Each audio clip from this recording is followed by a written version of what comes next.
parole m'est donnée, j'aimerais quand même souligner, en m'inscrivant en contradiction à ce qu'a dit votre éditorialiste, qui a annoncé en grande pompe que la Fédération camerounaise de football était en ébullition. Ça veut dire que ça chauffe là-bas, selon lui. J'ai envie de m'inscrire en faux contre ce type d'assertion. La FECAFOOT que je connais en ce moment est loin d'être en ébullition.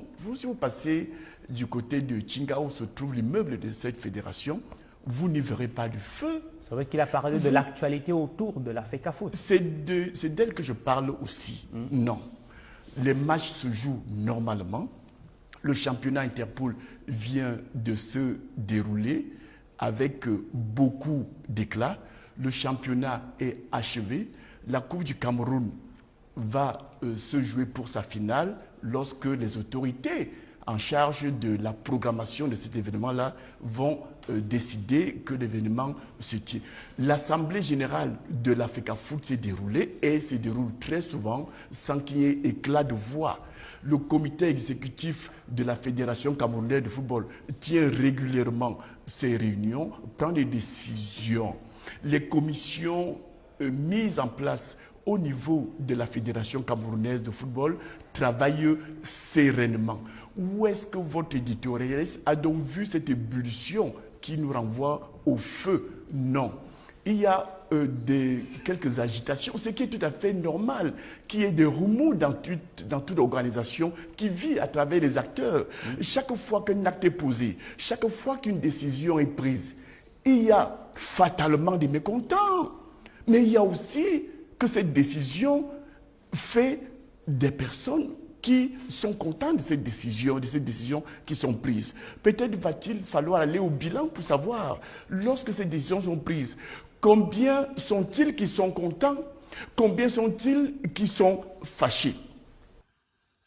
Tant que Yaoundé respire, réponds, tu connais la réponse, c'est ton histoire.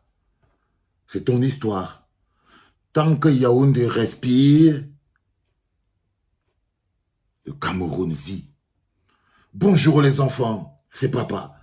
Bienvenue dans le deuxième podcast de la journée, les enfants. Bienvenue à la clinique. On leur dit, c'est chaud dans le nord-ouest et le sud-ouest. Il y a la guerre, ils disent non, il n'y a rien.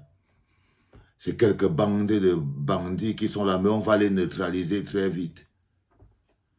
Vous ne voyez pas que les enfants vont à l'école bien, les marchés fonctionnent bien.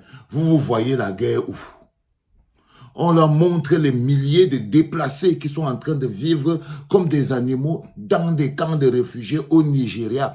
Ils disent non, ça c'est ce que vous voyez. Il y a toujours les gens qui ne sont pas contents, mais tout marche bien. On leur dit, écoutez les gars, en ce moment précis, Boko Haram fait du sale à l'extrême. Ils disent que non, tout est calme, il n'y a pas de problème. Vous voyez les coupures d'eau où c'est normal que de temps en temps, on leur dit que les routes que vous voyez là, tous les jours, langue de chat, les trous. Tant que Yaoundé respire, le Cameroun vit. Écoutez le père ici. Ils sont à la justice, au TAS. Ils sont sur les plateaux de télévision pour parler. Ils font la une. Mais le père ici nous explique qu'il n'y a rien en fait. Est-ce que vous voyez le rapport avec la politique? Pour votre éducation personnelle, est-ce que vous comprenez quand des gens comme ça là, peuvent vous parler du changement? Parce que ce bonhomme que vous voyez là est censé avoir apporté le changement à la FECAFOOT. Ils sont dans l'équipe du changement. Ceux qui apportent le changement, vous voyez quand les gens vous disent que comment vous pouvez combattre les gens même qui apportent le changement, même que vous dites que vous devez apporter. Lui, il est dans une position où les décisions qui sont prises font sa satisfaction. Il dit maintenant on va aller compter le nombre de personnes qui sont satisfaites et le nombre de personnes qui ne sont pas satisfaites. Avec bien sûr la possibilité de museler ceux qui ne sont pas satisfaits. La preuve, quand vous voyez dans le pays de Pomba, nous autres qui ne sont pas satisfaits, ils sont en prison. Ils sont en prison. Ça dit qu'à un moment donné, Vous devez savoir quelle est votre place réelle dans quelque chose qui se passe. C'est extrêmement important à comprendre, les enfants. Ça se joue beaucoup plus grand. Ce bonhomme que vous voyez là était candidat à l'élection présidentielle au Cameroun. Ce petit Pomba, ça c'est un petit Pomba. Même comme il parle, c'est une manière de penser. C'est une manière de voir. C'est-à-dire que on leur montre, regardez les infirmiers, ils marchent. Ils créent un autre groupe d'infirmiers pour venir casser la grève des autres pour dire il n'y a rien. Circuler, il n'y a rien à voir. Les Benséquinins se plaignent un peu, on dit que non, c'est un groupe de gars manipulés par le MSC, ils viennent là et tout. Mais en fait, il n'y a rien. Tout est stable. Le déni. La science du déni. Mais vous, vous êtes des êtres humains. Quelqu'un se permet de balancer le ha. C'est-à-dire que ça veut dire que tu fais ha à ce que les gens disent. À parler là-bas, nous, tout fonctionne bien. On ne peut pas continuer d'être dans le pays de parler pour vous là-bas. Ça, c'est le pays où les dirigeants vous disent parlez pour vous là-bas. Nous, ici, tout fonctionne bien. Tant que Yaoundé respire, le Cameroun vit. La gouvernance par la défiance. Par la défiance. Comment c'est que vous pouvez avoir en charge la chose publique et vous vous permettez de vous imaginer que le public n'a aucun compte à vous demander. Et quand le public vous demande des comptes, vous le marginalisez. Exactement comme la gouvernance du pays. Je vous ai dit, le spécimen FECAFOOT est un énorme mécanisme d'étude. Pour moi, je ne bougerai pas de là. Parce que ça me permet de vous montrer dans un microcosme beaucoup plus réduit la situation du Cameroun. Là, par exemple, vous voyez ce bonhomme, comme ça que Pomba et ses autres parlent de vos vies et de vos santé. Quand vous dites qu'il n'y a pas des hôpitaux, ils vous disent que non, même en France, parfois, on coupe le courant.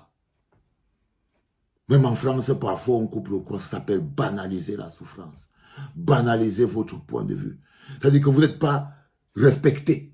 Il est professeur. Il méprise la parole d'un citoyen sur la chose publique. Même s'ils étaient seulement 5. Même s'ils sont seulement 5. La gouvernance par le mépris.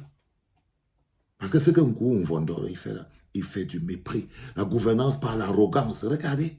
Il parle comme... Là, il n'y a pas... On dirait Famendongo. On dirait Grégoire Ouna. On dirait René Sadi.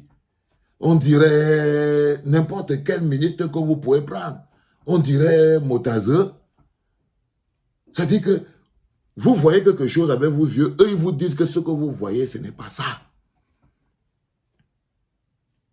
Ça dit que votre réalité, ce qu'ils ont fait de vous, ils sont persuadés que votre fabrication a été aboutie. Ils ont en possession les êtres humains dont ils avaient besoin pour pouvoir faire ce qu'ils veulent.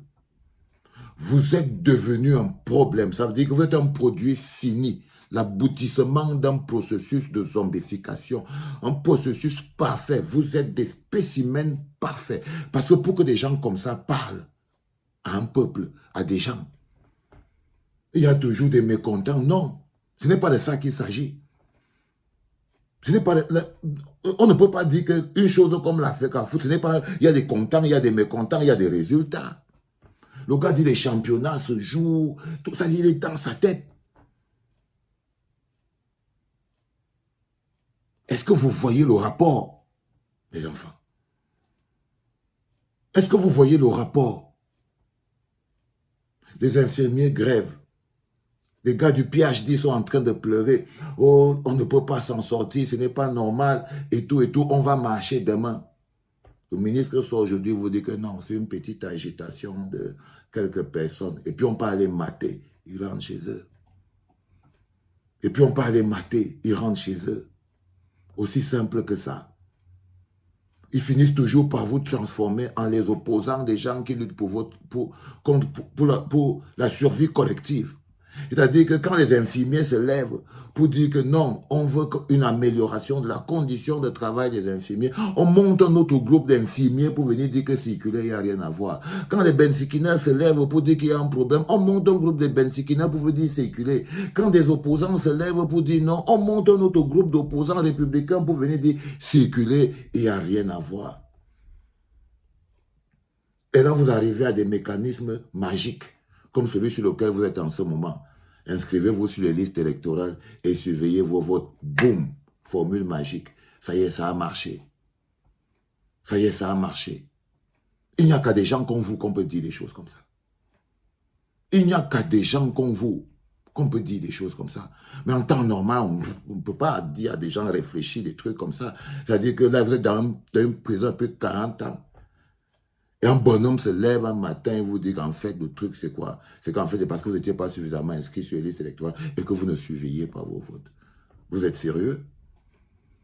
Non, les enfants. Il y a du travail fondamental à faire pour être un peuple. Un peuple n'accepte pas ça. À l'échelle, si. C'est-à-dire que si même au niveau de Nkoumvondo, vous ne pouvez pas voir le mépris, comment vous pouvez voir ça au niveau de Pomba? Vous êtes des êtres humains taillés pour être méprisés. C'est pas normal. C'est pas normal. Ben voilà, je voulais vous montrer ça. J'espère que vous avez vu ça en deuxième podcast de la journée, les enfants. Et comme je vous l'ai dit, la FECAFOOT, c'est un petit Cameroun. Et on va rester là parce que c'est l'exemple parfait pour pouvoir illustrer le gros bourbier dans lequel vous êtes. Vous allez voir par exemple que exactement comme ça va s'écrouler à la FECAFOOT, c'est la même chose qui va arriver un peu au Cameroun. Vous voyez, la FECAFOOT est endettée, mais ils disent qu'ils ne sont pas endettés. Ils ont l'argent. Mais on ne voit pas l'argent. Les gens se plaignent, les hôteliers se plaignent. Mais eux, ils disent que non, c'est comme le Cameroun. On a atteint le surendettement. Les finances publiques sont vides. Mais vous êtes là, non? Mais vous êtes là. Donc ça va s'écrouler devant. Il n'y a rien. Ça va seulement s'écrouler. C'est tout. Et c'est dommage. C'était papa.